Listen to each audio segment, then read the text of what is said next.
যদি কখনো প্রয়োজন হয়, যদি অস্ত্র তুলে দিতে হয়, তাহলে বাংলাদেশের জনগণকে প্রস্তুত থাকতে হবে।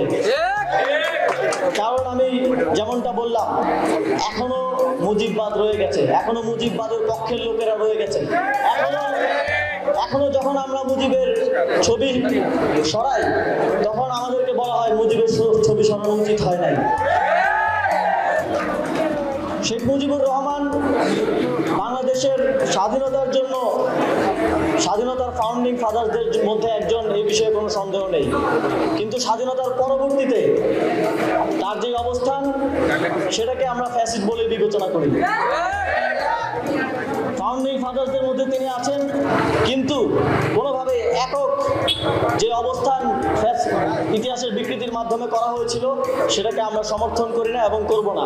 এবং একে যদি কেউ সমর্থন করে, কেউ যদি সেই পুরনো ফ্যাসিবাদী ব্যবস্থাকে টিকিয়ে রাখতে চায়, তাহলে আমরা আমাদের লড়াই চালিয়ে যাব।